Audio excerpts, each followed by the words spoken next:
এখন মানবতা লঙ্ঘন হচ্ছে, উনি এমপি মানুষ, ওনারে দেয়নি ডিভিশন। কিসের এমপি? 8 সাল, 14 সাল, 18 সাল, 24 সালে যারা নির্বাচনের মাধ্যমে নির্বাচিত হয়েছেন, একটাও এমপি না, সব অবৈধ ভোট চোর। কে বলেছে আপনাকে এমপি?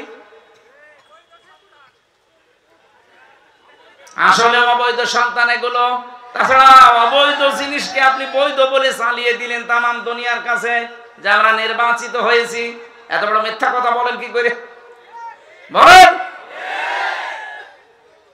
এই জন্য এই 4 বারে যারা এমপি হয়েছেন এরা নির্বাচিত এমপি না, এরা সিলেকশনের এমপি। এদেরকে আমরা ভোট দেইনি, এই জন্য এরা ভোট চোর। এদের নামে সাবেক এমপি, সাবেক মন্ত্রী, সাবেক উপজেলা চেয়ারম্যান লেখা যাবে না।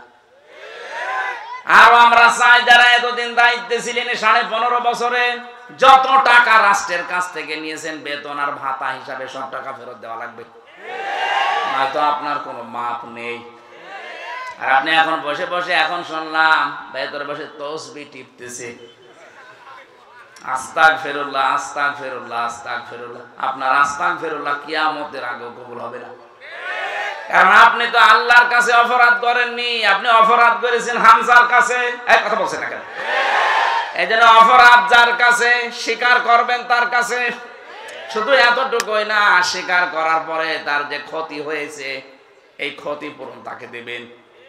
আপনার কারণে এই বাংলাদেশে বহু মানুষ চাকরি পায়নি, খালি দলীয় পরিচয় খুঁজতেন, যেই দেখেছে না আমার দলের লোক না, তার যোগ্যতা থাকার পরও তাকে চাকরি দেননি, এটা তার উপরে অবিচার।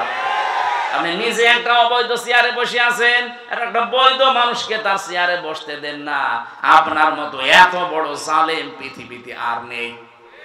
সুতরাং 15.5 বছরে এইরকম জুলুম যারা করেছেন, বিশেষ করে মিথ্যা মামলা যারা দিতেন, জেলখানা আমি এক একজনকে পেয়েছিলাম, এক একজনের নামে 313টা মামলা পেয়েছি, 570টা মামলা পেয়েছি। সারা জীবনও হাজিরা দিলে শেষ হবে না। আমার 2টা মামলা ছিল, তাই হাজিরা কুষ্টিয়া থেকে ঢাকায় দিতে আমার জীবন শেষ হয়ে যেত মাসে 2 দিন মাত্র।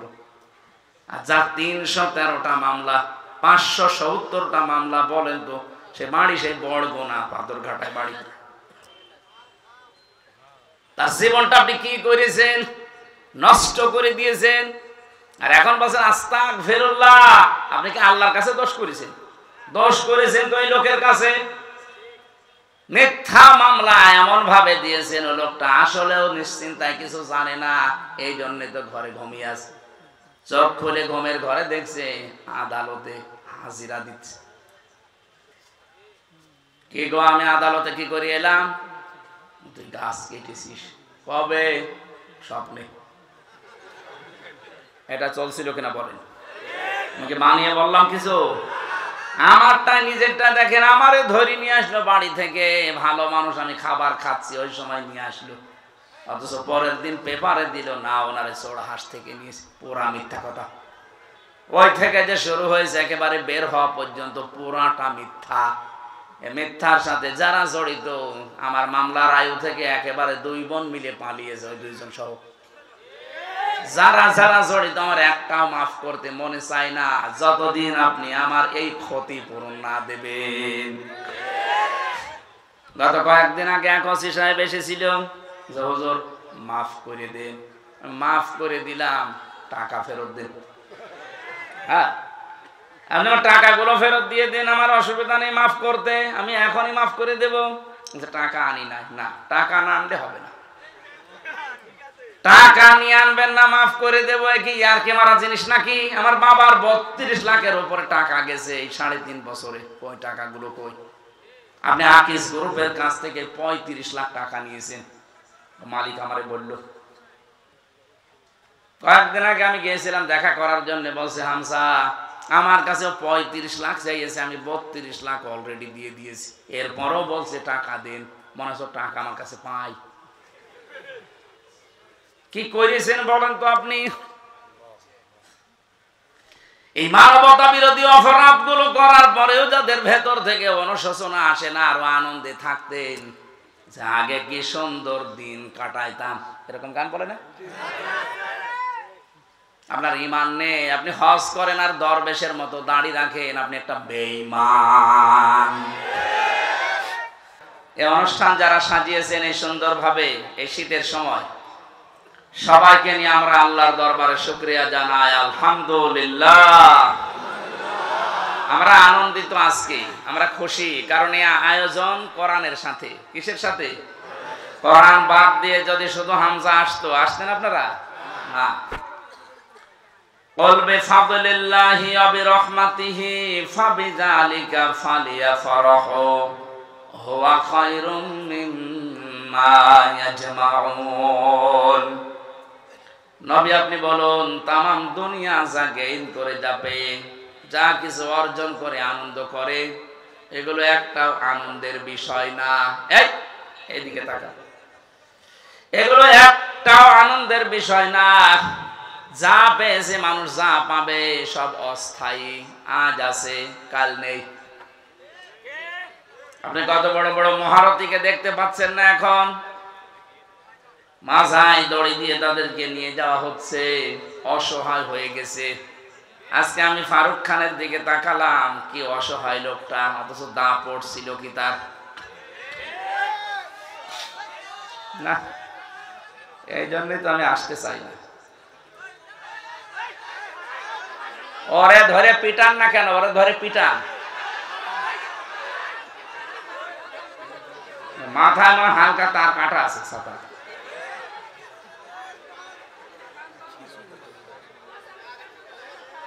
না, সামনে থেকে আমি দেখেন না, আবু তোহা আদনান ভাই আছে, মেজান আজহারি আছে, এই ভাইদের মতো শুরু করবে। এইভাবে আর আসবো না। সেমিনার সিস্টেমে যে 1-2-300 মানুষ হবে, অন্তত যেখানে ভিডিও করলেও অসুবিধা নেই। বেরা পেছনেও যারা থাকে, সামনেও যারা থাকে, কথা বোঝার নেই, খালি আন্দাজে এসেছে অনেকে। দেখ, ওদের আর গল্প বাকি আছে, ভালো করে করতে দিন। কমন সেন্সের যদি কমন বাদ দিয়ে শুধু সেন্স থাকে, তা ওর কথা বলা উচিত এখন। আর এখনো গল্প করে যাচ্ছে। আবার কথা বলেন, বিবেক মনে হয় মরে গেছে এদের। কথা বন্ধ করেন ভাই, নয়তো কিন্তু এবার সত্যি চলে যাব।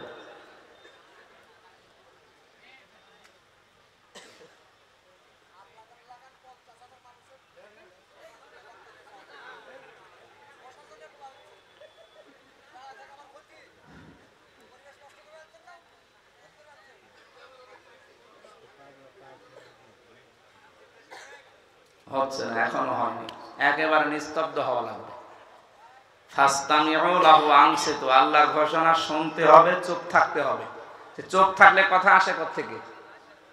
যত বড় গুরুত্বপূর্ণ কাজ, ইশারা ছাড়া যদি এবার কেউ কথা বলেছেন, আপনি আল্লাহর এই বাণীকে ওভারটেক করছেন। আপনার মতো মানুষ এখানে থাকলে আরো গুনাহ হবে। থাক, যে যেভাবে আছে থাক। আর এইগুলো সামনে থেকে আজকে শেষ, এদের কালকে থেকে এদের আর হবে না, বন্ধ করে দেবো। এদের জন্য খুব ঝামেলা করছে। কথা বন্ধ করেন ভাই। আমার ভাইরা, কোরআনে কারীম স্থায়ী, আর পৃথিবীর সব কিছুকে আল্লাহ অস্থায়ী বলে ঘোষণা দিয়েছেন। আল্লাহ শুধু এতটুকুই বলে শেষ করে দেননি, আমাল হায়াতুদ দুনিয়া ইল্লা মাতাউল গুরুর। রব্বুল আলামিন বলেন, পৃথিবীর মানুষেরা, দুনিয়ার জীবনটা কিন্তু খেল তামাশা, এটা ধোঁকা। এটা যে কত বড় ধোঁকায় আমাদেরকে ফেলে রেখেছে, এখনো পর্যন্ত আমরা টের পাইনি। আপনি মনে করছেন না আমার সম্পদ ধোঁকা মানে হ্যাঁ, আপনার ছেলে মেয়ে ধোঁকা মানে হ্যাঁ, এটাও ধোঁকা। আপনার স্ত্রী ধোঁকা, মা বাবা পর্যন্ত ধোঁকা। পৃথিবীর এমন কোন জিনিস নবীজি এবং আল্লাহ বাদ দেয়নি যেটা ধোঁকা বলেনি, প্রত্যেকটাই ধোঁকা। এর বাস্তব প্রমাণ আপনাকে বলছে, 200 বছর আগে যে লোকটা এই রাজশাহী থেকে মারা গেছে, ও যদি এখন উঠে এসে, ডাক্তার আব্দুল বারী সাহেবের 3 পুরুষ আগের লোক, ও যদি এখন এসে বলে এই বাড়ির মালিক আমি, এই জমি আমি কিনেছিলাম, এখানে আমার রাজত্ব চলবে, আমার মনে হয় আব্দুল বারী সাহেব বাড়িতে উঠতে দেওয়া দূরের কথা, দূর দূর করে তাড়িয়ে দেবে। কিসের পরদাদা পরদাদা আপনি? আপনাকে আমি চিনি না। আপনার যদি জায়গা না থাকে থাকার, মসজিদের বারান্দা খোলা আছে, ওখানে থাকেন গা। কথা বলেন না, এটা বলবে নাকি আমি বানাচ্ছি?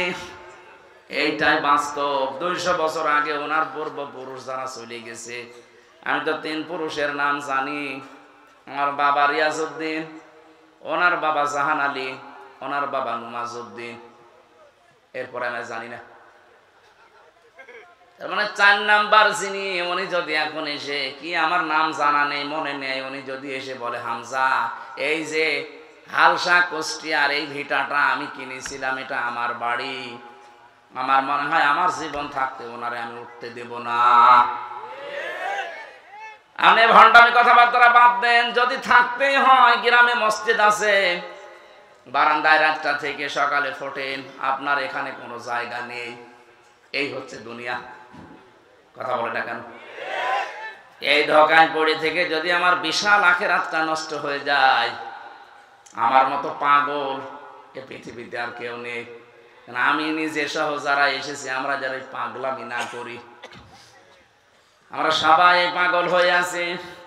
একটা ধোঁকা। আল্লাহ পাক বলেন আল্লাহাকুমুত্তাকাসুরু হাত্তা যুরতুমুল মাকাবির। বেশি বেশি পাওয়ার জন্য মানুষ মহা অন্ধ হয়ে আছে। এর এই ঘোর কাটবে না ততদিন পর্যন্ত, যতদিন লোকটা কবরে না যায়। কবরে গেলে আপনার ঘোর কেটে যাবে, কিন্তু তখন ঘোর কেটে কি হবে? ঘোর এখন কাটা দরকার। এই জন্য আজকের আয়োজন। আমার তেলাওয়াতকৃত আয়াতে আল্লাহ এই কথাগুলোই জানিয়েছেন। যদি আমরা একটা আয়াতের 3 ভাগের 1 ভাগ পড়েছি, আমার মাথার ভেতরে আয়াত সম্পর্কে যত তথ্য আছে, আমার জীবন শেষ হয়ে গেল এত কথা বলে শেষ করা যাবে না। এত কথা আল্লাহ দিয়েছেন। তাফসীরুল কোরআন মাহফিল লিখে দিয়েছেন, আমরা তাফসীর আকারে কথা বলবো ইনশাআল্লাহ। সুতরাং দুনিয়াতে যে যাবে আনন্দে আছে, আত্মহারা হয়ে আছে, থাক, আমি যেন পাগলামি না করি। কথা বলেন ঠিক কিনা? কারণ আমি যেটা পেয়েছি এটা আল্লাহর কাছে শ্রেষ্ঠ সম্পদ। এটার নাম কোরআন। এটার নাম কি? আরো জোরে বলেন। এই কোরআনে কারিমের 6236টা আয়াত আছে। এটা নির্ভরযোগ্য আর প্রসিদ্ধ। আমরা সবার মুখে মুখে যেটা শুনি 6666 না, এটা গণনা করে আপনি পাবেন না। 6236 এইটাই সত্য, এটা নির্ভরযোগ্য। রাব্বুল আলামিন এতগুলো আয়াতের মাত্র একটা আয়াতের 3 ভাগের 1 ভাগে আমাদের আহ্বান জানিয়েছেন, ইয়া আইয়ুহাল্লাযীনা আমানু, ওহে যারা ঈমানের দাবি করো তাদেরকে বলছি, খুব মায়া মহব্বত নিয়ে তোমাদেরকে ডাক দিয়েছি। 850 কোটির উপরে মানুষ এখন দুনিয়ায়। সবচাইতে বেশি মানুষ বাস করে খ্রিস্টান ধর্মে। 2য় নম্বরে আমরা আছি, 200 কোটি আমরা, আর 230 কোটি খ্রিস্টান। বাকি অন্যান্য জাতিরা আছে অল্প অল্প। 4500 ধর্মের মানুষ এই দুনিয়ায় এখন বাস করছে। 4500 কত? তাম দুনিয়া মিলে 257টা রাষ্ট্র আছে, তার ভেতরে বাংলাদেশ একটা। 257টা রাষ্ট্রে 4500 ধর্মের মানুষ বাস করে। এর ভেতরে 57টা মুসলমান রাষ্ট্র, বাকিগুলো আংশিক আংশিক আছে। আমেরিকা 100 ভাগের 70 ভাগ খ্রিস্টান বাস করে, বাকি অন্যান্য জাতি আছে। আমাদের দেশে 100 ভাগের 96 ভাগ মুসলিম বাস করে, বাকি অন্যান্য জাতি আছে। আমাদের তুলনায় অন্যান্য জাতি যেরকম সীমিত, দুর্বল তারা। অন্যান্য দেশে যারা আমাদের অবস্থা, সিঙ্গাপুরে মাত্র 100 জনের 5 জন মুসলমান, বাকি 95 জন অমুসলিম। এতগুলো রাষ্ট্রের এতগুলো ভাষা, এতগুলো ধর্ম, আল্লাহ রাব্বুল আলামিন আমাদেরকে যেই ধর্মে, যেই নীতিতে, যেই দিনে, যেখানে প্রবেশ করতে জানিয়েছেন, 850 কোটির ভেতরে মাত্র 200 কোটিকে আল্লাহ এখানে সম্বোধন করেছেন, ইয়া আইয়ুহাল্লাযীনা আমানু, ওহে যারা ঈমানের দাবি করো। আল্লাহ খুব ভালোবেসে আমাদেরকে ডাক দিয়েছেন। আল্লাহর মুখ থেকে এই কথাটা পড়া কোরআনে 89 বার এসেছে। কতবার? 89 বার আল্লাহ আমাদেরকে এই নামে ডাক দিয়েছেন। তাহলে ঈমানদার, অন্যান্য যাদেরকে ডাক দিয়েছেন ইয়া আইয়ুহান নাস বলেছেন, কিন্তু শুধুমাত্র ঈমানদার যারা তাদের ক্ষেত্রে এই শব্দটা আলাদা। যেহেতু এই শব্দ আলাদা, তাহলে বুঝতে হবে এর ভেতরে অনেক কিছু লুকিয়ে আছে।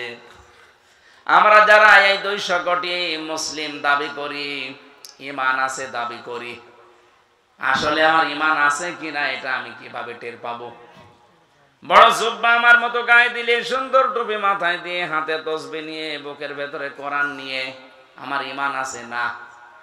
নবীজিকে সাহাবী জিজ্ঞাসা করলেন, ইযা সাররাতকা হাসানাতুকা ওয়া সাআতকা সাজ্জিয়াতুকা ফাআনতা মুমিন। হে নবী, আপনি যে এটা বললেন যে ঈমানের পরিচয় এইটা, ভালো কাজ যখন তোমাকে আনন্দ দেয় আর অন্যায় করলে ভেতর থেকে একটা বাধা আসে, তখন বুঝবা তোমার ঈমান আছে। রাজশাহীবাসী নিজের দিকে প্রশ্ন করে বলেন তো, ভালো কাজ সব নিয়ে আপনার ভালো লাগে? অন্যায় কাজ দেখলে আপনার ভেতর থেকে একটা বাধা আসে? ওই বাধা আসে, সারাদিন উলঙ্গ নাচ দেখছে বসে বসে, বাধা দূরের কথা, আরো আনন্দ লাগে। এরকম মানুষ নেই দেশে? এই যে বিড়ি যারা খান, যদিও আমাদের রাজশাহী, খুলনা, রংপুর এই বিভাগগুলোতে বিড়ির ফতোয়া আলাদা, এটা আবার চট্টগ্রাম, সিলেটের জন্য ফতোয়া আলাদা। ওদের ইমাম সাহেব বিড়ি খায়। হ্যাঁ, আমি সিলেটে নিচে দেখেছি ইমাম সাহেব বিড়ি খাওয়ার পরে ওযু না করে বিড়ি ফেরি দিয়ে আল্লাহু আকবার। কি গো, আমার মনে হয় সিলেটের ইমাম যদি রাজশাহী এসে ইমামতি না মসজিদ ঝাড়ও দেয়, বলবে বেটা আগে বের হ। এই জন্য এই ডিস্টেন্স যেহেতু আলাদা, এই দেশের ভেতরে মাসলা আলাদা। বিড়ি খাওয়া যদিও আমি উদ্বুদ্ধ করছি না, এটা খেলে সব চাইতে বেশি মানুষের যে লাঞ্চ নষ্ট হয়ে যায়। পৃথিবীতে একটাই খাবার আছে যার গায়ে লেখা থাকে যে আমি নিষিদ্ধ। কথা বলছে না? আমাকে খাইলেই মরবেন, এটা লেখা আছে না? সংবিধিবদ্ধ সতর্কীকরণ লেখা আছে যে আমাকে খেলে ক্যান্সার হবে। এরপরও কিছু ছাগল খায় এটা না, ছাগলও খায় না। আমি দেখেছি তামাক যেটা ছাগলও খায় না। পৃথিবীর একটাই মাত্র ক্ষেত মনে হয় আছে যে খেতে বেড়া দেওয়া লাগে না, কারণ ছাগলে খায় না, ও বেড়া দিয়ে করবেন কি? কথা বলে না কেন? ছাগলে যেটা খায় না, এই পাগল গুলো সেটা খায়। আশা কর যেটা ছেড়ে দেবেন, এরপরও যদি না ছাড়েন, জেলখানার ভেতরে সব চাইতে বেশি চলে বিড়ি। ওখানে তো টাকা চলে না, বিড়ি টাকা ওদের। এক প্যাকেট বিড়ি দেবেন, হয়তো 30 টাকা 45 টাকা এরকম দিয়ে দেবে। সিগারেট দিলে 100 টাকা 150 টাকা দিয়ে দেবে। টাকা তো না, ওই পরিমাণে মাল দেবে। ওগুলো নয় আটকা জীবন চার দেওয়ালের মাঝে, ওখানে ওটা চলে বলে নাই চলে। আমাদের সারা পৃথিবীতে আমরা যদি এটা না চালাই, বাঁচতে পারবো না। আরে ভাই, আমি যেখানে চাকরি করি, আকিস গ্রুপ, তারাই তো এটা বানায়। আপনাকে ছেড়ে দিতে বললে আমার তো চাকরি চলে যাওয়ার কথা, তারপরও বলছি ছেড়ে দেন সবাই। চাকরি থাকে থাক, না থাকে না থাক, আপনারা বাঁচেন। যতগুলো অপচয় হয় বিড়ির মাধ্যমে, শরীরের ক্ষতি, টাকার ক্ষতি, 22,500 কোটি টাকা একটা জরিপ দেখলাম, শুধু মানুষ ধোঁয়া দিয়ে উড়িয়ে দিচ্ছে। এই কাজটা আপনার মন ডেকে বলবে যেটা খারাপ, এরপরও অনেকে খায় আর বলে আমার টেনশন দূর করার জন্য। বিড়ি খেলে টেনশন আরো বাড়বে, কারণ জিনিসপত্র তো নষ্ট হয়ে যাচ্ছে। কথা বলে না কেন? এই জন্য আশা করছে এটা ছেড়ে দেবেন। আমার এইটা বলা উদ্দেশ্য না, আমি একটা টাচ দিলাম। ঈমানদার আপনি আছেন কিনা বুঝবেন, ভালো কাজ আপনাকে আনন্দ দেবে। অন্যায় দেখলে আপনার ভেতর থেকে একটা বাধা আসবে, তাহলে বুঝবেন যে আপনি মুমিন। এখানে যাদের মোবাইলে এমন দৃশ্য আছে যেটা নিজে নিজে দেখলে খুব ভালো লাগে, আনন্দ লাগে, আর অন্য কেউ দেখলেই লজ্জায় পড়ে যান, এটা খারাপ কাজ কিনা বলেন তো? বলেন বলেন। এরকম যাদের আছে, যদি এই মুহূর্তে আপনি ওটা ডিলিট করে না ফেলেন, আর যদি সিদ্ধান্ত নেন যে না আমি এরকম কোনো কাজে আর যাব না, আপনার দাঁড়িয়ে থাকতে পারে, আপনি নামাজ পড়তে পারেন, কিন্তু আপনার ঈমান নেই। অন্যায় দেখলে যেটা বিবেকে মেনে নেয় না, ভেতর থেকে একটা বাধা আসবেই।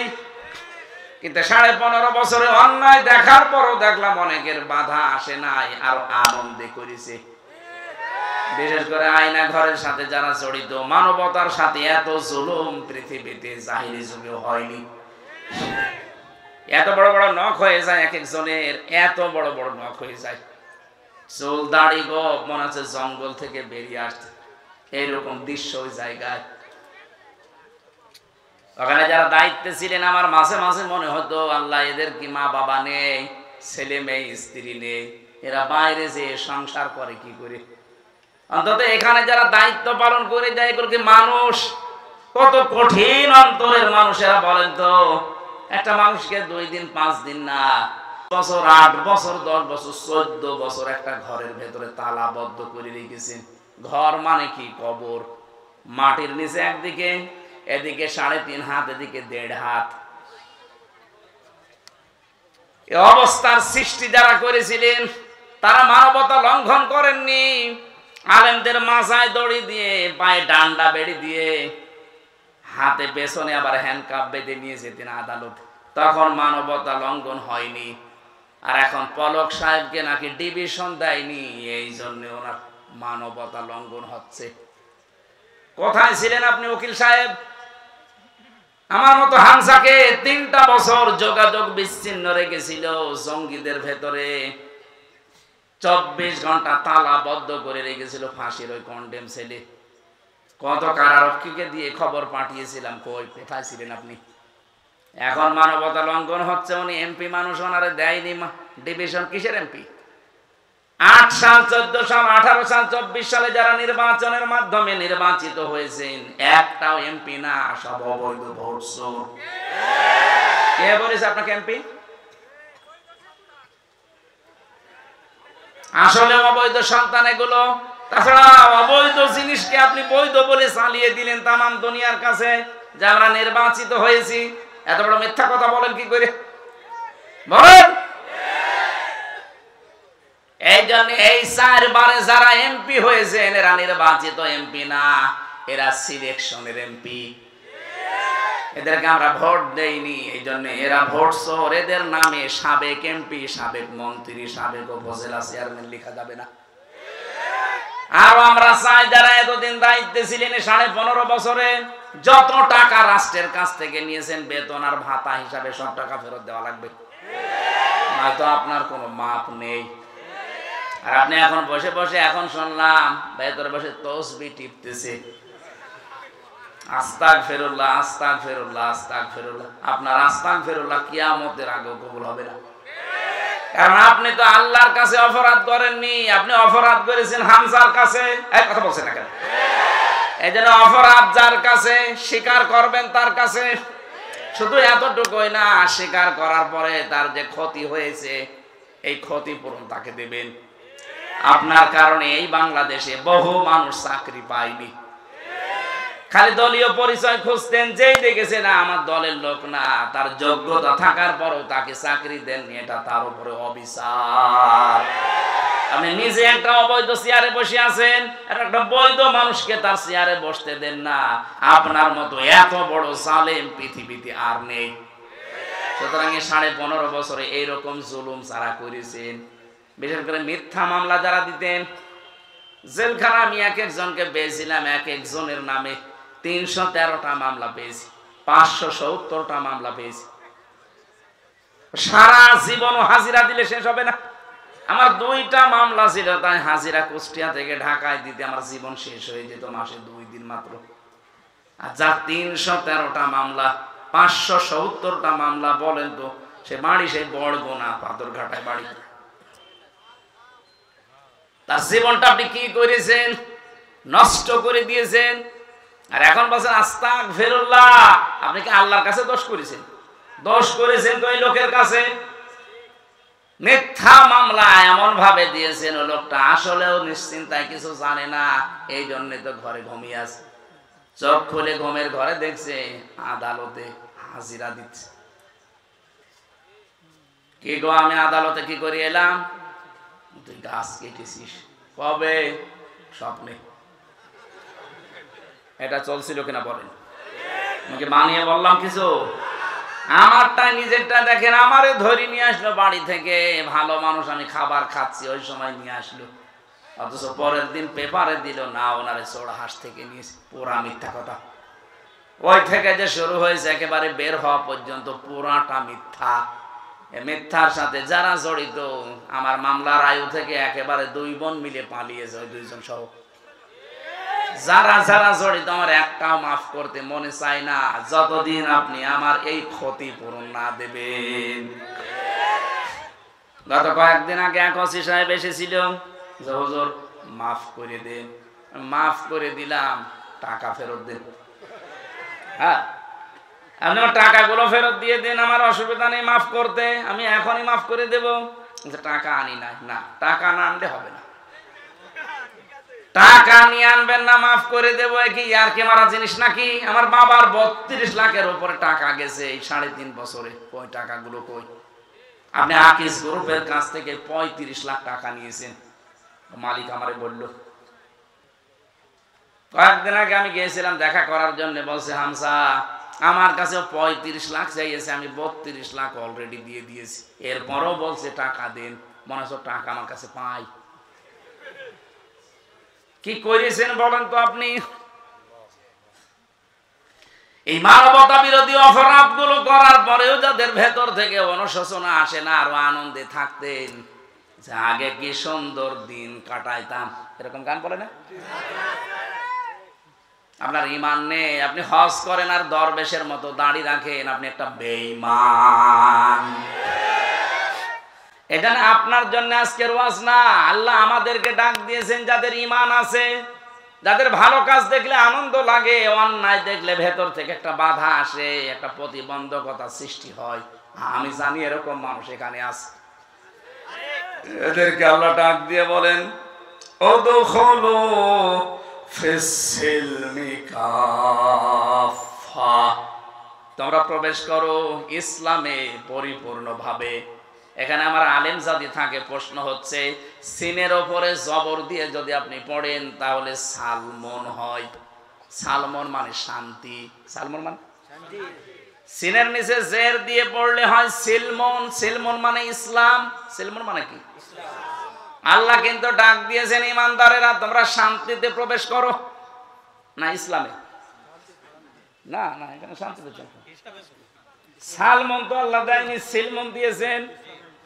আল্লাহ আমাদেরকে ডাক দিয়েছেন তোমরা ইমানদার যারা ইসলামে প্রবেশ করো। কেমন করে? আংশিক না পূর্ণাঙ্গ? পূর্ণাঙ্গটা কোথায় পেলেন? কই এখানে কই? এই যে কাফা, কাফা মানে পরিপূর্ণভাবে। অর্ধেক ঢুকবেন অর্ধেক ঢুকবেন না, হবে না। পরিপূর্ণভাবে ইসলামে আপনাকে প্রবেশ করা লাগবে। এখন আমার প্রশ্ন, আমি যে ইসলামে পরিপূর্ণ প্রবেশ করেছি আমি কিভাবে টের পাবো? আমার টের পাওয়া লাগবে না? আমার তো বোঝা লাগবে যে আমি ইসলামে আল্লাহর এই কথা শোনার পরে পরিপূর্ণভাবে প্রবেশ করেছি। আমি যতগুলো তাফসীর মিলিয়েছি, মুফাসসিরিন ইকরাম বলেন তুমি যদি দেখো তোমার এই প্র্যাকটিক্যাল লাইফে জীবদ্দশায় 5টা কাজ তোমার ভেতরে পাওয়া যাচ্ছে, তাহলে বুঝবা যে আমি ইসলামে পরিপূর্ণ প্রবেশ করেছি। এখন আপনি নিজের সাথে মিলাবেন, দেখবেন এই 5টা কাজ আপনার জীবনে আছে কিনা। 1 নম্বরে আনুগত্য, আত্মসমর্পণ। রব্বুল আলামিন বলেন আত্মসমর্পণকারী হওয়া লাগবে তোমাকে। কিভাবে আত্মসমর্পণ করবা? তোমাদের পিতা হযরত ইব্রাহিমের দিকে তাকাও, সে আত্মসমর্পণ করেছিল। ইদ ক্বালা লাহু রাব্বুহু আসলিম ক্বালা আসলামতু লিরাব্বিল আলামিন। উনি গাছের মাথায় বসে কোড়াল দিয়ে কাঠ কাটছিলেন।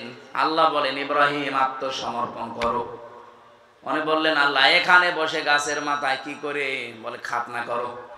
ওই জায়গায় বসে তিনি খাতনা করলেন কোড়াল দিয়ে, আর বললেন, আসলামতু লিরাব্বিল আলামিন,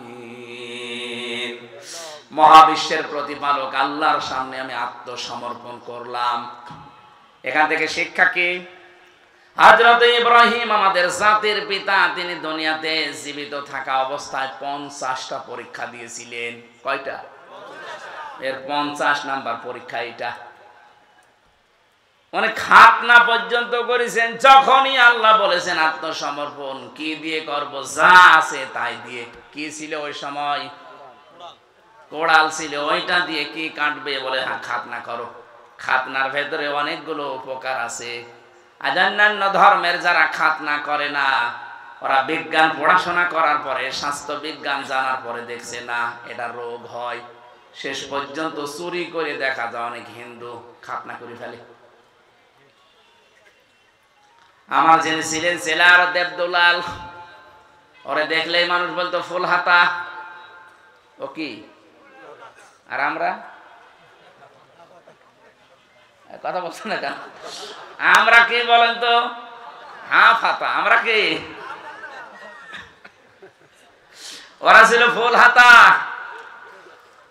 ফুল হাতা এইগুলো দেখেন, এইগুলো আজ দেশকে অস্থিতিশীল করার জন্য, অশান্ত করার জন্য অনেক চেষ্টা চালাচ্ছে। আমার মনে হয় এদেরকেও ধরে হাফ হাতা করে দেওয়া দরকার।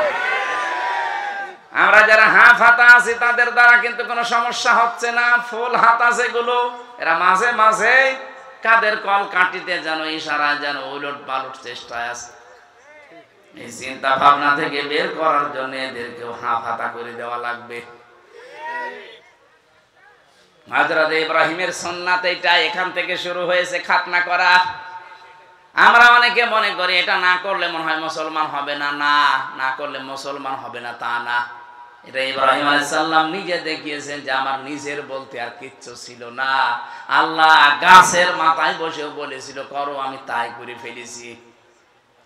এবার এটা করার পরে তার প্রথম কাজ কি? আপনি যে আত্মসমর্পণ করলেন, কার সামনে করবেন, কিভাবে করবেন? আল্লাহ পরের আয়াতে জবাব দিচ্ছেন। সূরা বাকারা 131 132 নাম্বার আয়াত। ওয়া ওয়াসা বিহা ইব্রাহিম বানিহি ওয়া ইয়াকুব ইয়া বানিয়া ইন্নাল্লাহা আসতাফা লাকুমুদ্দীন ফালা তামুতুন্না ইল্লা ওয়া আনতুম মুসলিমুন। সূক্ষ্ম বিষয় আছে এখানটায়, একটু ভালো করি। আল্লাহ পাক বলেন, ইব্রাহিম তোমাদের জাতির পিতা ইন্তেকালের আগে তার সন্তানদেরকে ডাক দিয়েছিলেন, এবং কি ইয়াকুব আলাইহিস সালাম ওই একই কাজ করেছিলেন। তারা বলেছিল, হে আমার আদরের সন্তান, ইন্নাল্লাহা আসতাফা লাকুমুদ্দীন, অবশ্যই আল্লাহ তোমাদের জন্য নির্বাচিত করেছেন, পছন্দ করেছেন, চয়ন করেছেন, মনোনীত করেছেন দিনকে। কাকে? দিন মানে রাতের পরে যেটা আসবে ওই দিন। বলেন বলেন, দিন কি? আল্লাহ নিজে পরিচয় দিয়েছেন। কোন দিন জানো? ইন্নাদ-দীনা ইনদাল্লাহিল ইসলাম। অবশ্যই আমি আল্লাহর কাছে মনোনীত একটা দিন আছে, তার নাম, আরো জোরে বলেন, এটা ছাড়া কোন দিন আমার কাছে গ্রহণযোগ্য না। আমাইয়াবতাগি গায়রাল ইসলাম দীনান ফালা ইউকবালা মিন। কেউ যদি ইসলাম বাদ দিয়ে অন্য কোন দিন দিয়ে আমি আল্লাহকে রাজি খুশি করতে চাই, জীবনেও তার কোনো কিছু কবুল হচ্ছে না, হবে না। এখান থেকে প্রমাণ হয় 4500 দিন এই পৃথিবীতে আছে, একটাই মাত্র দিন আল্লাহর কাছে মনোনীত ইসলাম। ইসলামের বাইরে যত দিন আছে, ধর্ম আছে, একটা দিয়েও আল্লাহকে পাওয়া যাবে না। দুনিয়া আমরা কিচ্ছু না পাই, ইসলাম যেহেতু পেয়েছি শুকরিয়া আদায় করেন আলহামদুলিল্লাহ। কিয়ামতের ময়দানে শুধু ইসলাম যারা মেনেছে তাদেরকে জান্নাত দেবে, বাকি ওই যে 4500 যে দিন আছে, একটার জন্য জান্নাত নেই। এটা যেহেতু রেকর্ড হচ্ছে সারা বিশ্বে, কালকে বিভিন্ন ভাষায় ছড়িয়ে যাবে। আহ্বান জানাচ্ছি, বিবেকটা কাজে লাগান। আপনারা অন্যান্য কিতাবগুলো দেখেন। আমি কোরআনে কারিমের এই আয়াতগুলো যে মানুষগুলোকে পড়তে দিয়েছি, যশোরের এক অধ্যাপককে দিয়েছিলাম, সরকারি কলেজের হিন্দু, বিসিএস ক্যাডার। বলেছিলাম, স্যার আপনি মুসলমান হওয়া দরকার নেই, কিন্তু আমাদের ধর্মীয় গ্রন্থটা একটু বুঝে পড়েন। 3 মাস পরে দেখে উনি নিজেই মুসলমান হয়ে গেছে। সারা বিশ্বের অমুসলিম যারা আছেন, যে ধর্মের হোক, সে খ্রিস্টান হতে পারে, ইহুদি হতে পারে, হিন্দু হতে পারে, বৌদ্ধ হতে পারে, আপনাকে আহ্বান জানাচ্ছে, আমি মুসলমান হতে জবরদস্তি করি না, জোরও করি না, কিন্তু আমাদের ধর্মীয় গ্রন্থটা একটু পড়েন, একটু বুঝে পড়েন। টনি বেলেয়ারের শালিকা লরেন বোথ 3 বছরে কোরআনে কারিমকে অধ্যয়ন করার পর শেষ পর্যন্ত মুসলমান হয়ে গেছে। দিন এই পৃথিবীতে কয়টা বলেন তো? মনোনীত কয়টা? এবার আসেন তো, এই দিন, এই যে কবরে যাওয়ার পরে আপনি যে বলবেন, মা দিন ও কা, তোমার দিন কি? না, একবারে আপনি বলতে পারবেন না দিন ও নাল ইসলাম। এই যে দিন ও নাল ইসলাম, আমার দিন ইসলাম, এটা বলতে হলে দুনিয়াতে মাস্ট বি 5টা কাজ আপনাকে করাই লাগবে। না হলে কবরে যে প্রশ্নের দ্বিতীয় প্রশ্ন, এটা আপনি ধরা খেয়ে যাবেন। 1 নম্বরে, দিন মানে জীবন ব্যবস্থা, রাষ্ট্রীয় আইন যেটা, এটা আমরা না বুঝলেও ফেরাউন বুঝেছিল। ফেরাউন ডাক দিয়েছে ওই সময়, এটা সূরা মুমিনে আছে, সূরা গাফির বলা হয়। 26 নম্বর আয়াতে আল্লাহ জানিয়েছেন, ফেরাউন ডাক দিয়েছে, আমাকে ছেড়ে দাও, আমি মূসাকে হত্যা করব, সে তার রবকে ডাকুক। আমি ভয় পাচ্ছি, আশঙ্কা করছি সে আমার দিনকে পাল্টিয়ে দেবে। এখানে দিন মানে রাষ্ট্রীয় আইন। দিন মানে কি? ফেরাউন বুঝলো দিন মানে রাষ্ট্রীয় আইন, আর আমরা মুসলমান এখন পর্যন্ত দিন মানে যে রাষ্ট্রের আইন, এটা মানতে চাই না। আর এগুলো রাষ্ট্র থেকে বাদ দেওয়ার পায় তারা চলছে। এক কথা বলে না কেন? দিন মানে রাষ্ট্রীয় আইন, এটা যতদিন পর্যন্ত বাংলাদেশে কায়েম না হবে, ন্যায় বিচারের নাম শুনবেন, ন্যায় বিচার দেখতে পাবেন না। আমান হাকামা বিহি আদালা, যারা কোরআন দিয়ে বিচার ব্যবস্থা কায়েম করবে, তারা ন্যায় বিচার কায়েম করতে পারবে। আমরা তো এইটাই চাচ্ছি বাংলাদেশে। শুধু মুখে বলি উড়িয়ে মানুষকে ধোঁকা দিয়ে বোকা বানিয়ে রাখবো না। এই 15.5 বছরে যারা দায়িত্বে ছিল, এই ধোঁকা দিয়েছিল যে আমরা ন্যায় বিচার কায়েম করছি, অথচ পুরাটা ছিল অবিচার। এক কথা বলেন, আমরা বিবেক যদি থাকে বলেন তো, এই 15 বছরে কোনো ন্যায় বিচার কেউ পেয়েছে? প্রত্যেকেই অবিচারের। আমি নিজে যেহেতু সাক্ষী, আমি তো অবিচারে ছিলাম, অথচ 5 তারিখের পরে আগস্টের দেখলাম পুরাটা উল্টিয়ে আমি কিছুটা ন্যায় বিচার পেয়েছি। আমার শুধু মামলা থেকে অব্যাহতি দেয়নি, শুধু জামিন দিয়ে শেষ করেনি, বলেছে একেবারে ডিসমিস করে দিলাম। অথচ এই মামলাটা এতদিন ওই জজের কাছে ছিল। তারপরও তো কোরআনে কারিমের বিধান এখনো কায়েম হয়নি। কায়েম হলে দেখবেন একটা মিনি জান্নাত হয়ে যেত বাংলাদেশটা। আজ বিভিন্ন দুর্বিসন্ধিওয়ালা মানুষ যারা মেয়েদেরকে এবং অমুসলিমদেরকে বোঝাচ্ছে, ইসলাম যদি বাংলাদেশে চলে আসে তোমরা কিন্তু মুসিবতে পড়বা। কে বলেছে আপনাকে? আমির জামাত ডাক্তার শফিকুর রহমান এই জন্য ঘোষণা দিয়েছে। এই যে পর্দার বিধানটা নিয়ে অনেকে সমালোচনা করছেন, শুনিয়েছেন ভালোভাবে। উনি কি বলতে চায় আপনি বুঝেছেন? আর ভাই, দেশে 96% মুসলমান আমরা যারা, তাদের জন্য নাই পর্দা করা ফরজ। অন্যান্য জাতি যারা আছে, হিন্দু, খ্রিস্টান, বৌদ্ধ, ওরা যদি বলে না আমি পর্দা মানি না, তা আপনার অসুবিধা কি? ওরা তো নাও মানতে পারে, কারণ ওরা তো মুসলমান না, তাদের স্বাধীনতা নেই। কথা বলেন না কেন? ইসলাম কায়েম হলে তাদের স্বাধীনতা দেওয়া লাগবে না? আর আপনি উল্টা বুঝে বললেন না, আপনি পর্দা মানে না। পর্দা কি বোঝেন আপনি? তার পরিবারে খাস পর্দা চলছে। আমি নিজে তার বাড়িতে গেছি একদিন, আপনি খালি উল্টা পাল্টা ধারণা করেন মানুষের প্রতি। কি আমল করেন আপনার কি আছে? আপনার ইসলামের জন্য কি অবদান রেখেছেন? তাদের যে তাকওয়া, তাদের যে ইখলাস, আল্লাহর উপরে তাদের যে ভরসা, 100 ভাগের 1 ভাগও আপনার নেই। আল্লাহ এমনিতেই ওই পর্যায়ে মানুষকে নিয়ে যায় না। তার ইবাদতের মাত্রা আপনি জানেন না। আপনি কি 5 ওয়াক্ত নামাজও তো আপনি পড়েন না, ফতোয়া দেন। তার 5 ওয়াক্ত নামাজ না, তাহাজ্জুদও মিস যায় না। আন্দাজে এক তহমত তার উপরে লাগিয়ে দিলেই হবে। যদি কেউ কোনো অপরাধ না করে, ওই অপরাধ যদি তার উপরে কেউ চাপিয়ে দেয়, যতদিন আপনি ওই অপরাধ না করবেন ততদিন আপনার মরণ হবে না। এই জন্য সাবধান, আন্দাজে কোনো দোষ কাউকে দেবেন না। আর মনের ব্যাপার আপনি জানেন, সে কি সেন্সে কে উদ্দেশ্য নিয়ে এটা বলেছে। আরে ভাই, আন্তর্জাতিক বিষয়গুলো তো দেখা লাগবে। যে সাংবাদিক দীপ্তি, এটা হিন্দু, কথা বলেন, হিন্দু মেয়ে লোক, সে প্রশ্ন করছে আপনারা যদি ক্ষমতায় যেতে পারেন, ইসলাম যদি এদেশে যায়, তাহলে অমুসলিম যারা পর্দা করে না মেয়েরা, তাদের কি হবে? ওই সময় যদি বলা হয় না, তাদেরকে আমরা পিটিয়ে পর্দা করাবো, ওটা সারা দুনিয়ায় ছড়াবে না। আরে বাংলাদেশের মুসলমান নাই মেনে নিলেও অন্যান্য দেশে যারা অমুসলিম আছে, 257টা রাষ্ট্র, আপনি জানেন কি চাল পেতে আছে তারা? এমনি তো ওই 2 বংশেই তো বসে নেই। ওরা সারা পৃথিবীর সিম্পিতি পাওয়ার জন্য এখন মিথ্যা কথা ছড়াচ্ছে যে আমরা নির্বাচিত ছিলাম, আমাদেরকে উৎখাত করা হয়েছে। এটা ডাহা মিথ্যা কথা। আরে ভাই, নির্বাচিত হয় মানুষ যে মাধ্যমে, তার নাম নির্বাচন। নির্বাচনই তো 15.5 বছরে হয়নি, আপনি কি করে নির্বাচিত হইলেন? একটা হাজি মানুষ এত বড় ডাহা মিথ্যা কথা বলে কি করে? দেখলেন, ওর নাম শুনলে মানুষ এখন 5ই বলছে। তাহলে আমি যে এত টাকা দিয়ে হজ করলাম, আমি কোথায় যাব? এই কারণেই তো বলছি, আমার গায়েও লাগছে। আপনি এমন মিথ্যা আর বলবেন না যেন আপনার কারণে আমরাও দোষী হয়ে যাই। দরকার হয় হাজি নামটা কেটে দিন। কথা বলেন এখন। আপনি আবার যদি আসতে পারেন, আবার ওই ভুল ধরবেন।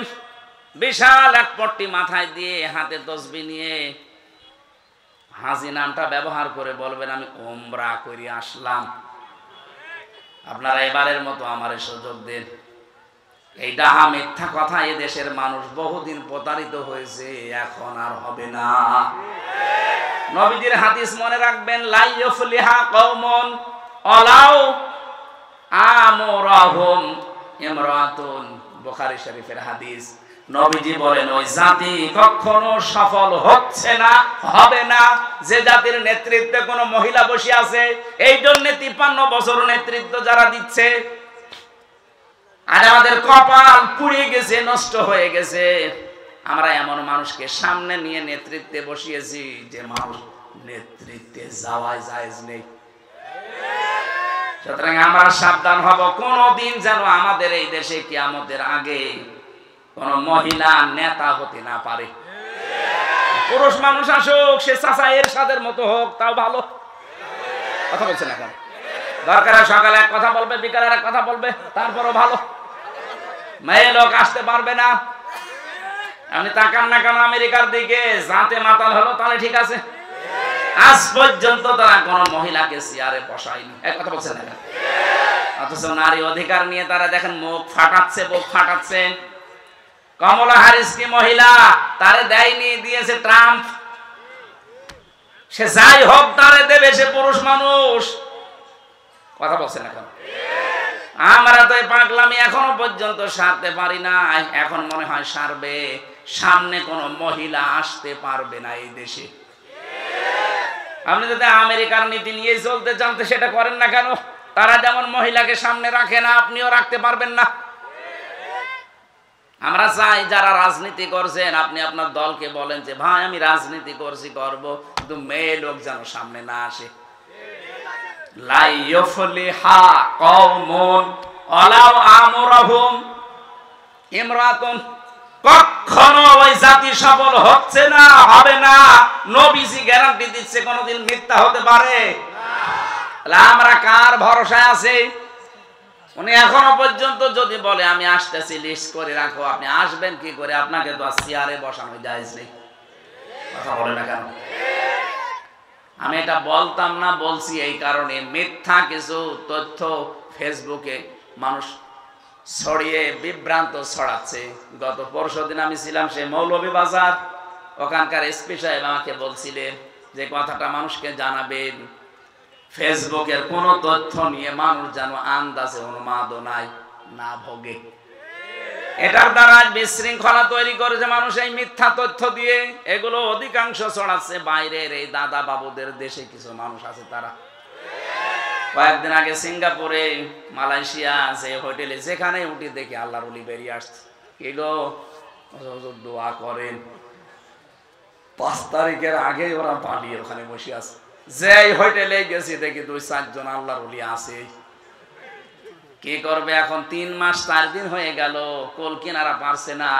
এখন ফেসবুকের মাধ্যমে ওরা বাইরে থেকে এই বিভ্রান্ত গুলো ছড়াচ্ছে, যেন মানুষ উশৃঙ্খল হয়ে দেশে একটা হট্টগোল বাঁধিয়ে দেয়, আর বহির্বিশ্ব যেন দেখে যে না, আগেই ভালো ছিল। যেন আমরা শক্ত হাতে এটা দমন করতে চাই। ফেসবুকের কোনো কথা বিশ্বাস করে ওখানে পা দিয়ে আপনি বিশৃঙ্খলা করলে আপনি নিজের পায়ে নিজে কোড়াল মারবেন। পৃথিবীর ইতিহাস কি বলে? আজ পর্যন্ত কোন পলাতক যারা পালিয়েছে ওরা ফিরে এসেছে আপনি একটা দেখান তো। চেঙ্গিস খান, হিটলার, এই যে 850 বছর আগে যিনি পালিয়েছে লক্ষণ সেন, কই ফিরে আর আসেনি, কবর চলে গেছে। তাকে পুড়িয়ে ফেলেছে। যেহেতু অন্য ধর্মের মুসলমান দাবি করে যদি আপনি পালিয়ে যেয়ে থাকেন, আপনিও বিশ্বাস করতে পারেন ফিরে আসা এই পৃথিবীতে সম্ভব না, তাহলে ইতিহাস পাল্টিয়ে যাবে। পলাতকরা কোনোদিন ফিরে আসে না, কারণ জানি যে আমরা অপরাধী। হেলিকপ্টারে আসার সময় আমি পাইলটকে বলছিলাম, এই যে আপনি দরজাটা লাগিয়ে দিলেন, একটা হুক মাত্র, হুকটা একটু ছুটে গেলেই তো নিচে পড়ে যাবে। হুজুর হাত দিয়েন না, হাত দিয়ে যদি হুকটা খুলে যায় তাহলে কিন্তু সত্যি পড়ে যাবেন। মাঝে মাঝে ওই সময় আমার মনে হচ্ছিল, আল্লাহ 2 বোন একসাথে পালিয়ে গেল, যদি হুকটা একটু খুলে যেত। একটু হুক খুলে গেলে হয়তো বাংলাদেশের যে কোনো এক জায়গায় পড়ে যেত। কথা বলছে না কেন? মানুষ পিটিয়ে মেরে ফেলতো।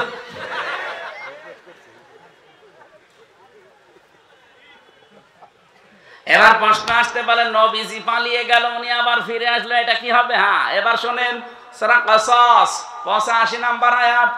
নবীজি যখন নিজের ঘর থেকে বের হয়ে কাবা শরীফ পার হয়ে রাউহা নামক স্থানে ওই জায়গায় দাঁড়িয়ে কাবার দিকে তাকিয়ে নবীজি বলেছিলেন, কাবা, বড় শখ ছিল তোমার খেদমত করব, কিন্তু তোমার নিষ্ঠুর সন্তানেরা আমারে থাকতে দিল না। তখন আল্লাহ একটা আয়াত নাযিল করেছেন, সূরা কসস 20 নম্বর পারা 15 নম্বর পৃষ্ঠার 1ম নম্বর লাইনের 85 নম্বর আয়াত। ভালো করে শুনবেন, এখানে 2টা তথ্য আছে। ইন্নাল্লাযী ফারাদা আলাইকাল কুরআনা লারাদ্দুকা ইলা মাআদ। এখানে আলেম নেই, শব্দটা কি দেখেছেন? ইন্নাল্লাযী ফারাদা, অবশ্যই, আল্লাযী ফারাদা আলাইকাল কুরআন, আপনার উপরে কোরআনের আইন মানা আমি আল্লাহ ফরজ করে দিয়েছি। কোরআনের আইন মানা কি? আরো জোরে বলেন। নবীজি যে মক্কাতে যতদিন ছিলেন উনি কি নিজের আইন প্রতিষ্ঠার জন্য না কোরআনের আইন? কথা বলেন না কেন? কোরআনের আইন যারা প্রতিষ্ঠা করার জন্য ফরজ মনে করে কাজ করে, আল্লাহ পরের শব্দে দিয়েছেন লা রাদ্দুকা ইলা মাআদ, লামে তাকিদ। আল্লাহ গ্যারান্টি দিচ্ছেন, হে নবী, আজকে আপনি যেখানে দাঁড়িয়ে কাবার দিকে মুখ করে আফসোস করছেন, আমি আল্লাহ গ্যারান্টি দিলাম আপনি যদি কোরআনের আইন কায়েম করার জন্য, প্রতিষ্ঠা করার জন্য এটা ফরজ মনে করে কাজ করতেন। কোরআনের আইন প্রতিষ্ঠা করা নফল না ফরজ? আরো জোরে বলেন। কেন ফরজ? যত নবী আল্লাহ পাঠিয়েছেন, বড় বড় 4 জন নবীর নাম আল্লাহ ব্যবহার করেছেন সূরা শূরা 13 নম্বর আয়াতে। বড় বড় 4 জন নবীর নাম, এমনকি মুহাম্মদুর রাসূলুল্লাহকে আল্লাহ বলেছেন, নবী আপনাকেও আমি আদেশ দিলাম আন আকিমুদ্দিন, দিন কায়েম করা লাগবে। দিন কায়েম করা মানে কোরআন কায়েম করা। কথা বলেন না কেন? ওয়ালা তাতাফাররাকু ফি, এ বিষয়ে কোনো মতপার্থক্য ফতোয়াবাজি চলবে না। এই আয়াতগুলোর দ্বারা প্রমাণ হয় কোরআনের আইন যারা প্রতিষ্ঠার জন্য চেষ্টা চালাবে, এই মানুষগুলো যদি বাধ্য হয় দেশ ত্যাগ করতে, হিজরত করতে, চলে যেতে, আল্লাহ গ্যারান্টি দিয়ে বলেছেন অবশ্যই আপনাকে আমি এই জায়গায় আবার ফেরত নিয়ে আসবো। এই জন্য এই বাংলাদেশে কোরআনের কারণে, কোরআনের আন্দোলন করার কারণে, প্রতিষ্ঠার জন্য যারা টিকতে পারে নাই, হয়তো দেশ ত্যাগ করেছে অথবা গোপনে ছিল, কথা বলছেন না কেন, অথবা এমন কোন জায়গায় চলে গেছে যে আসার মতো না, এই মানুষগুলোকে আপনি দেখবেন আল্লাহ পাক ঠিক তাদের মর্যাদা দিয়ে আবার ফেরত নিয়ে আসবে। লা রাদ্দুকা ইলা মাআদ, অবশ্যই আমি আল্লাহ ফেরত নিয়ে আসবো আপনাকে। এর বাস্তব প্রমাণ মাওলানা আবুল কালাম আজাদ, ওই যে দাড়িয়ালাটা, এই কথা বলছেন না কেন, মিথ্যা মামলা বাচ্চু রাজাকার নাম দিয়ে চালিয়ে দিয়েছিলেন। যারা বন্দী অবস্থায় ছিল কোরআনের কারণে, এদেরকে আল্লাহ জনগণের কাছে ফিরিয়ে দিতেন, আপনারা যদি ঔষধ দিয়ে মেরে না ফেলতেন। কোরআনের পাখে যদি সত্যি আর একটা বছর হায়াত পেত, আমি যদি ঔষধ দিয়ে, ইনজেকশন দিয়ে মেরে না ফেলতেন, আমি তো তার সাথে ছিলাম, একদিনের জন্য হলে দেখা হয়েছিল আমার। যদি সত্যি আপনারা এই মিথ্যা ধোঁকাবাজি করে তারে বললেন চলেন আপনাকে হাসপাতালে নিয়ে যাব, হাসপাতালে নিয়ে যাব কি বলেছিলেন? জেলার পরের দিন আমাদেরকে বলেছে ওনার অসুস্থ, হাসপাতালে নিয়ে গেছে, অথচ উনি নিজে জানে না যে উনি অসুস্থ। কি কায়দা দেখেছেন? বলছে আপনি অসুস্থ, আপনাকে হাসপাতালে নিয়ে যাব। উনি বলছে কই আমি তো ভালো আছি। বলছে না আপনি অসুস্থ। চাচা এরশাদকে নাকি নির্বাচনের আগে ধরে নিয়ে বলছে আপনি অসুস্থ, চলেন হাসপাতালে। বলছে কই আমি ভালো আছি। বলছে না আপনি অসুস্থ। কোরআনের বাকিকে ঠিক এইভাবে ধোঁকা দিয়ে বলেছে আপনি অসুস্থ, চলেন, আপনাকে অসুস্থ সুস্থ করে আপনাকে ছেড়ে দেওয়া হবে। পরিবারস্থ লোক বাইরে অপেক্ষা করছে, এই জন্য উনি হাসিটা দিয়েছিলেন। উনি মনে করেছেন আমি তো বাইরে চলে যাচ্ছি, আমার পরিবারের লোক, আমার দলের লোক, আমার দেশের লোকের সাথে দেখা হবে। তো শয়তানরা যে ফাঁক পেতে রেখেছিল, ইনজেকশন দিয়ে ওনারে বিদায় করে দিলেন, নয়তো আল্লাহ অবশ্যই কোরআনের এই ময়দানে তাকে আবার ফিরিয়ে নিয়ে আসতে। এই জন্য হিজরত যারা কোরআনের বিরুদ্ধে অবস্থান নিয়ে করে, যারা পালিয়ে যায়, তাদেরকে আর ফিরিয়ে আসার গ্যারান্টি আল্লাহ দেয়নি। কিন্তু কোরআনের কারণে কেউ যদি টিকতে না পারে, ওরা যদি হিজরত করে, পালিয়ে যায়, দেশ ছেড়ে চলে যায়, বন্দী অবস্থায় থাকে, মাস্ক দিয়ে আল্লাহ তাদেরকে ফিরিয়ে আনবে। হায়াত যদি শেষ হয়ে যায় সেটা আলাদা কথা।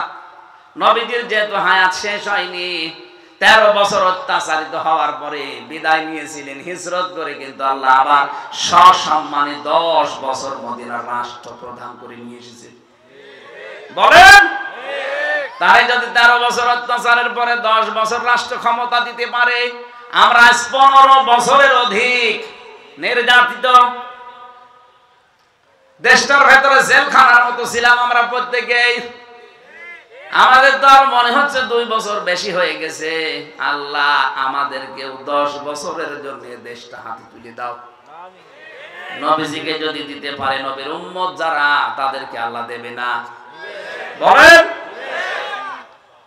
দুর্বল যাদেরকে করে রাখার চেষ্টা করা হয়, আল্লাহর গ্যারান্টি তাদেরকে জমিনের ওয়ারিস আল্লাহ বানিয়ে দেয়। সূরা কসসের 5 নম্বর আয়াতে আছে, অনুরিদু আন্নামুন্না আলাল্লাযীনা ইসতাদঈফু ফিল আরদ ওয়া নাজআলাহুম আইম্মাতাও ওয়া নাজআলাহুমুল ওয়ারিসিন।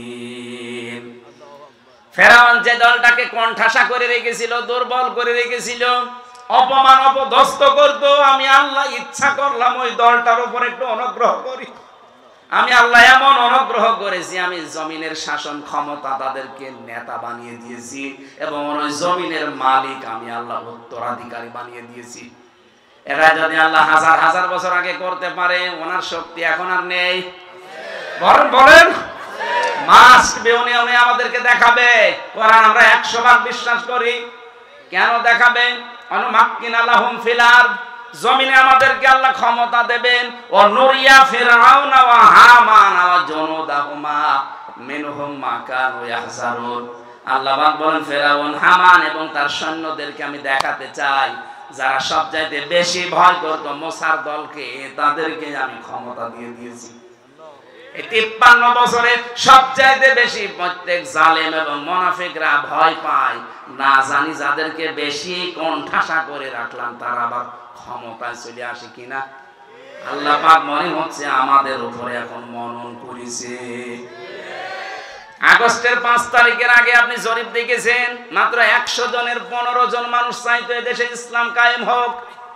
3 মাস 4 দিনের ব্যবধানে গতকালকের জরিপ দেখেছেন, 100 জনের 58 জন মানুষ এখন চাচ্ছে দেশে ইসলাম কায়েম হোক। আয়াতগুলো আমার মনে হচ্ছে বিশ্বাস যে আল্লাহ দেখাবে। কথা বলেন না কেন? আরে ভাই, মানুষের অন্তর তো আল্লাহর কুদরতি হাতে, উনি একটু ঘুরিয়ে দেবে। পারবে না উনি? এই জন্য মনোনীত দিন আল্লাহর কাছে ইসলাম, এটার ভেতরে আমরা যারা আছি, আপনি মনে করবেন যদি ইসলাম মানতে পারেন তাহলে ইসলামের ভেতরে আপনি প্রবেশ করেছেন আল্লাহর এই কথা অনুযায়ী। আনুগত্য, আত্মসমর্পণ, এটা 1 নম্বরে আপনার ভেতরে পাওয়া যাবে। 2 নম্বরে ইখলাস পাওয়া যাবে। কি পাওয়া যাবে? প্রত্যেকটা কাজে আল্লাহর জন্য, মানুষ দেখানোর জন্য না। 3 নম্বরে বিশুদ্ধ আকীদা তৈরি হবে আপনার। যদিও বাংলাদেশ সহ বিশ্বে, বিশেষ করে বাংলাদেশ, ভারত, পাকিস্তান, এই 3টা দেশে জামাতে ইসলামী নেই। বলেন, এই 3টা দেশে আমি গেছি, দেখেছি এই মজলুম দলটার উপরে কিছু আলেম নামধারী, আমি আলেম তাদের বলি না, কারণ তারা এদের বইগুলো পুরাটা পড়ে না, আন্দাজে ফতোয়া দেয়। এই মাজলুম দলটার উপরে আকীদার প্রশ্ন তুলে একটা বিভ্রান্তি ছড়ায় মানুষের মাঝে যে এদের আকীদা ঠিক নেই। একটা মজলুম দলের উপরে, মজলুম মানুষগুলোর উপরে এরকম মিথ্যা তহমত আপনি দিতে পারলেন, এই লোকটা যা করেছে আপনার 14 বংশ মিলে করতে পারবে না। তার এতটুকু হায়াতে যত বই লিখেছে, আপনি 10 ডবল হায়াত পেলেও 5টা বই লিখতে পারবেন না। তার যে ইসলামী অর্থনীতিতে যে খেদমত করেছেন, তার যে থিওরি গুলো, মুশারাকা, মুদারাবা, মুরাবাহা, বায়ে সালাম, বায়ে ইস্তেসনা, বায়ে মুআজ্জাল, এই সমস্ত বিষয়ের ভেতরে কতগুলো তথ্য লুকিয়ে আছে। ইসলামকে অর্থনৈতিক ভাবে দাঁড় করানো কি করেছেন আপনি? খালি আকীদা খারাপ, আকীদা খারাপ। কি দেখেছেন আকীদার? আকীদা কোনো খারাপ না, কোনো মাসলা মাসাইল নিয়ে হয়তো মত পার্থক্য থাকতে পারে, এটা হবেই। কেউ যদি গবেষণা করে কোন মুজতাহিদ কোন মাসলা মাসাইল উদ্ঘাটন করতে যে ভুল করে, তার একটা সওয়াব পাবে, আর যদি ঠিক করে 2টা সওয়াব পাবে। সারা জীবন মাওলানা মওদুদী রহমতুল্লাহ আলাইহি উনি গবেষণা করে করে তথ্যগুলো দিয়েছে, যদি ভুলও হয় তাও একটা রসগোল্লা আছে, আর যদি সঠিক হয় 2টা। আপনি কি করলেন? আপনি তো গবেষণাই করেন না। আপনার পেটে বোম মারলে মুজতাহিদ লিখতে কি লাগে আপনি তাও বলতে পারবেন না। আপনি গবেষণা করেছেন কি করে মানুষকে ডোবানো যায়। আকীদার প্রশ্ন যারা তুলছেন, কি আকীদা আপনি তৈরি করেছেন বলেন তো? ফাঁসির দড়ি যদি গলার কাছে ঝুলতো তখন আকীদা বের হয়ে যেত। যে মানুষগুলোর উপরে এই প্রশ্ন তোলেন তাদের আকীদা আপনি টের পাননি। ফাঁসির দড়ি একদিকে, আর একদিকে শুধু যদি বলতো যে না আমি ছেড়ে দিলাম, সঙ্গে সঙ্গে তাদেরকে মন্ত্রী বানিয়ে দিত, এই অফারও দিয়েছিল। কোরআনের পাখিরে জালেমরা বলেছিল আপনি ছাড় পেয়ে যাবেন, শুধু জামাত ইসলামটা বাদ দিয়ে বলবেন যে আমি নিজে আলাদা একটা দল করলাম। আপনি বলেছেন না আমি এটা মানি না, আমি কোরআন হাদিস পড়ে এইটাই পেয়েছি, আমাকে জামাতবদ্ধ হয়ে থাকা লাগবে। জামাতবদ্ধ মানে জামাত ইসলামী করা লাগবে না, আপনি জামাতবদ্ধ হয়ে থাকবেন মুসলমানদের একটা দলে, যেই দলের আকীদাতে এইটা আছে যে সার্বভৌম ক্ষমতার মালিক আল্লাহ, কিন্তু যেই দলের ভেতরে এইটা নেই যে ক্ষমতার মালিক জনগণ, সেই দল মুসলমান করতে পারে না। বাংলাদেশে মানুষ অনেকে করছে না, মুসলমানও দাবি করে। আমি আপনার বিবেকের কাছে প্রশ্ন রাখলাম, আপনি কি করবেন এবার ভাবেন। যারা মনে করেন ক্ষমতার উৎস জনগণ, তারা মুশরিক। কি কথা বলেন না কেন? আন্নাল কুওয়াতা লিল্লাহি জামিআ আয়াত অনুযায়ী তাহলে ইসলামে আমি পরিপূর্ণ প্রবেশ করেছি। এর 3 নাম্বার আলামত হচ্ছে আমার আকীদা বিশুদ্ধ হওয়া লাগবে। 4 নাম্বারে আমার চরিত্র উন্নত হওয়া লাগবে। আমি নাম ধরেই বলছি এই কারণে বোঝার জন্য, বাংলাদেশে যারা জামাত ইসলামী করে, যারা ইসলামী ছাত্র শিবির করে, অন্যান্য যাই হোক, ইসলামী অর্থনীতি, এই অর্থনীতির ব্যাপারে কিন্তু তারা আল্লাহর ওলি। চাইলে না পয়সা এদিক ওদিক পাবেন না। আপনি যদি দেখাতে পারেন যে 10 টাকা এখান থেকে ওখানে উল্টা পাল্টা করেছে, আমি আজকেই তাদের গালি দেবো, দেখান। আর অন্যান্য দলের বলেন দরবেশের মতো মানুষ 36,000 কোটি টাকা মারি কাটি করেছে, আর বলে দাড়ি নেই। আরে দাড়ি নেই তাতে কি হচ্ছে? চাইলে না পয়সা নড়িয়েছে কিনা বলেন তো? আর দাড়ি থেকে দরবেশ কি করলো? 7টা ব্যাংক থেকেও 36,000 কোটি টাকা সরিয়েছে। বাংলাদেশে 2 প্রকার চোর পাওয়া যায়, একটা সিসকে চোর আর একটা জায়দ্রেল চোর। এই ডিম মিল যারা চুরি করে, মুরগি চুরি করে, আলু পটল, এগুলো সিসকে চোর। আর এই যে ব্যাংক ডাকাতি করে যারা, শেয়ার বাজার লুট করে যারা, যারা বেগম পাড়া বানায়, সাহেব পাড়া বানায়, এই মানুষগুলো সিসকে চোর না জায়দ্রেল চোর?